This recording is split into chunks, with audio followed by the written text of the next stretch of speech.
I wanted to play a video now, a very special video. I told you I filmed a lot up at the Entomology Society of America, the ENTSOC 2014. The shirt that I have had made up, this is the second round. I got a new edition coming up pretty soon. This is for the Insect News Network. There's that. See? Doink, doink, doink.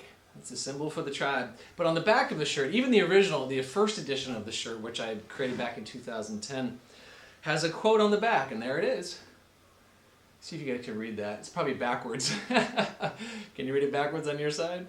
It says, "I am dying by inches from not having anybody to talk to about insects." And that's the quote from Charles Darwin. It's when he was a young man. We talk about it in the next video because I'm delighted to meet Max Barclay of the London Natural History Museum. And we talk all about the two most influential entomologists of all time. Well, I should say there's probably three, and of course the esteemed Mr. E.O. Wilson is still with us. But back in the day, Darwin and Wallace set it in motion, and here's the interview that I did with Max. Enjoy.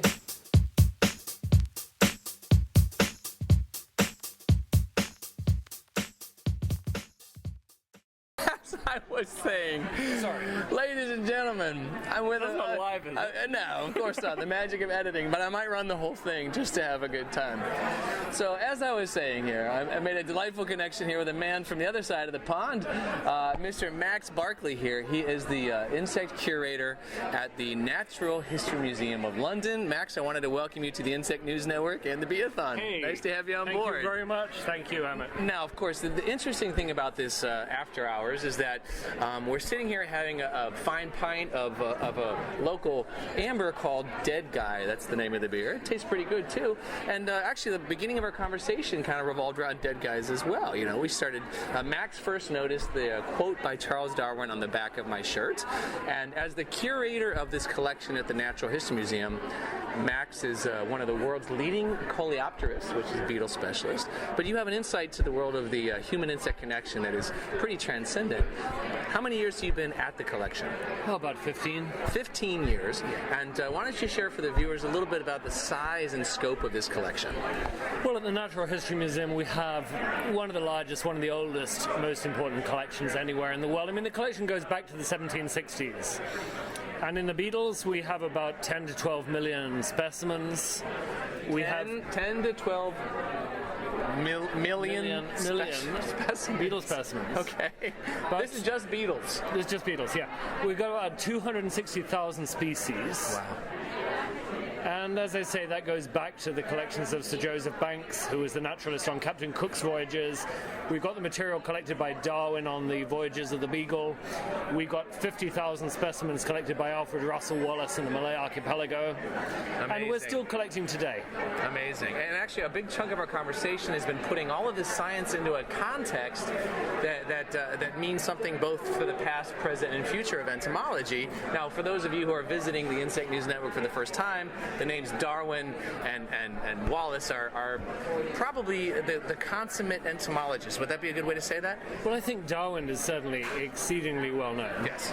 And Wallace increasingly well known as a co-founder of the mechanism of natural selection, yes, which is, of course, the driving force for evolution. Yeah, and what was really compelling about my early conversation with Max here was that the insect played the pivotal role in both of their theories. Tell the audience. Well, both Darwin and Wallace, from their earliest youth, were obsessed with picking up beetles. And Darwin, he was supposed to have become a medic, like his father. He was sent off to medical school in Edinburgh. It didn't really work out. He then went to Cambridge. The intention was that he was going to become a cleric, become a sort of local vicar or studying theology. Yeah. And he was much more interested in getting out into the fields and the fens and collecting beetles and making his collection of beetles. That was his big love. Now, Wallace was the other side of the spectrum. He was a little more of a bohemian, wasn't he? Well, Wallace was not from such a wealthy background as Darwin. But by the time he was in his 20s, he'd managed to get together enough money to go to the Amazon with Henry Walter Bates. And Wallace and Bates, these two now very famous naturalists, were collecting together in the Amazon for many, many many, many years. And Bates's collection is at the Natural History Museum in London, most of it, and Sure. Wallace's collection, of course, was tragically lost in a shipboard fire on the way back.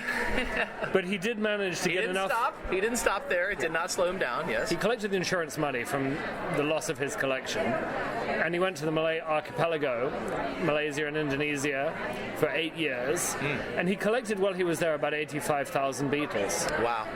Now, Wallace, as I say, he wasn't a rich man, so he was collecting things that he could sell. He was collecting beetles, he was collecting birds of paradise, he was collecting orangutans. Oh, wow. He shot 17 orangutans to make specimens out of them. Slightly more barbaric time in our history. Yes. He had a baby orangutan that he kept as a pet. Now, the interesting thing, too, for the listeners who don't know the story, the idea of natural selection that was sprung by this fascination with the microcosm was actually an example of kind of parallel ideology. Wallace and Darwin were both formulating parallel ideas about evolution at the same time. Isn't that the case? Yeah. Well, yes. I mean, Darwin, he set out on the Beagle voyage. He ran into an academic at Cambridge called Henslow, who recommended him as a gentleman companion to the captain of the Beagle. Ah, yes. Self-funded. Now, Darwin had loads of money, of course, so he could self-fund. And he was supposed to be a companion to Robert Fitzroy, who was the captain. Strapping young lad, yes. Yeah. Fitzroy was worried about the fact that many of the sailors wouldn't be quite his kind of person. Absolutely. And he wanted to have a gentleman companion, to make gentlemanly conversation with him. The Victorian age, folks. Yeah. They fell out actually quite badly in the first sort of 10 minutes of the voyage and had to put up with each other for the next 5 years. How about that?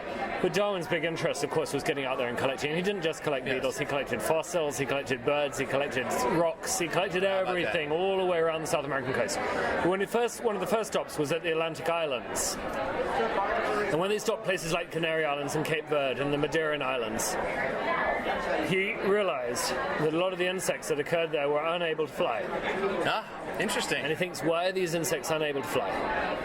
Well, presumably they were providentially created as unable to fly, because if they were able to fly, they'd be blown out to sea, and that would be a bad thing for them. How about that? So you make them flightless. But he was reading a book, which was actually given to him by Robert Fitzroy, the captain, which is called Principles of Geology by Lyell.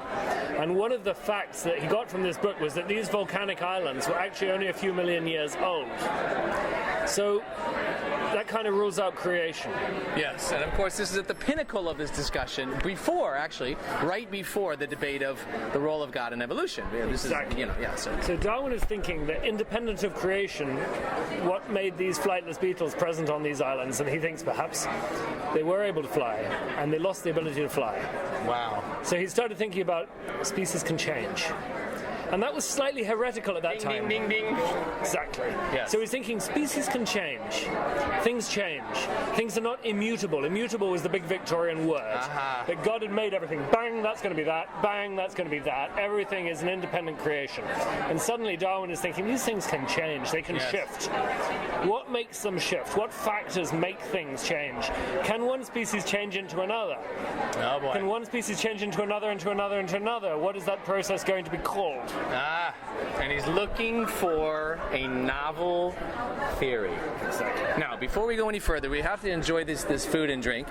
And at some point, I'm going to circle back around. We're going to do a part 2 interview with Max, because Max holds the distinction of having a species named after him that he discovered. Cheers. And we're going to look a little bit more about this idea of how new ideas percolate into the public consciousness, because the Wallace-Darwin story has everything to do with cultural entomology. It has to do with the evolution of the Insect News Network, and if you can believe it or not, it has to do with the development of the Beathon. But that's all for part 2 with Max Barclay here on Beathon 4. Max, it's time to eat some food. We'll be right back. Good idea. Imagine that.